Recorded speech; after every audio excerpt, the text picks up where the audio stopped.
آپ کو ایک ایسے نوجوان کی داستان سنانا چاہتا ہوں کہ جس نے اپنی زندگی کے 40 سال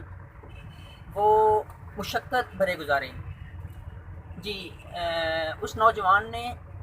اپنی زندگی کے اندر خوشیاں تو یقینی طور پہ ہر کسی کے ذہن میں ہوتی ہے، زندگی کے اندر خوشیاں آئیں، زندگی جو ہے وہ خوشگوار گزرے،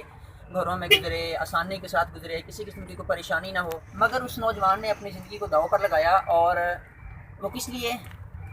اس کے پیچھے ایک بہت بڑا مقصد تھا، اور وہ مقصد تھا پاکستان۔ اس نوجوان نے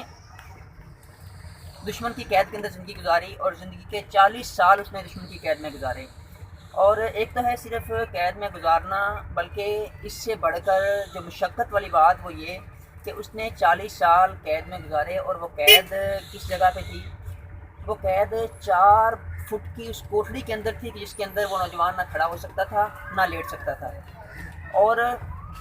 صرف یہی بس نہیں، بلکہ اس کو طرح طرح سے ٹارچر کیا گیا،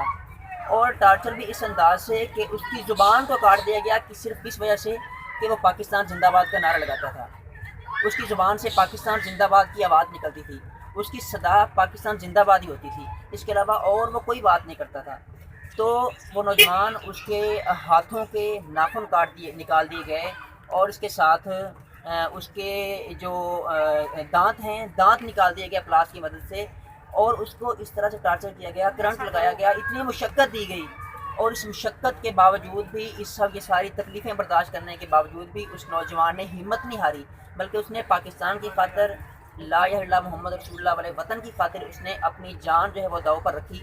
اور اس نے اتنی بڑی قربانی دی اس وطن کے لیے۔ جی اب آپ سوچ رہے ہوں گے کہ وہ نوجوان کون سا ہے، وہ کس شخص کی بات کر رہے ہیں؟ جی ہاں، وہ نوجوان سپاہی مقبول حسین ہے، کہ جس نے پاکستان کی خاطر اتنی بڑی قربانی دی، اور وہ 1965 کی جنگ کے اندر دشمن سے مقابلہ کرتے ہوئے زخمی ہوا، اور زخمی ہونے کی وجہ سے وہ گرفتار ہو گیا، اور گرفتاری کے بعد یہ انڈیا کی جیل کے اندر یہ تمام معاملات اس کے ساتھ کیے گیا، اس کو اس قدر ٹارچر کیا گیا، اس قدر اس کے اوپر ظلم و ستم ڈھائے گئے۔ تو ہمیں آج ایز اے پاکستانی نوجوانوں کے نام بالخصوص میرا یہ پیغام ہے کہ آج ہم پاکستانی ہونے کے ناطے سپاہی مقبول حسین کے نقش قدم پہ چلیں، اور سپاہی مقبول حسین کی طرح اپنے وطن کی خاطر، اس لا الہ الا اللہ محمد رسول اللہ والے وطن کی خاطر، نظریے کی خاطر، اسلام کی خاطر ہم بھی کسی قربانی سے دریغ نہ کریں، بلکہ ہمیں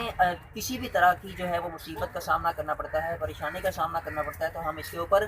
استقامت اختیار کریں، اور اپنے وطن کی خاطر اور اسلام کی خاطر ہم کسی طرح کی بھی قربانی دینے سے دریغ نہ کریں۔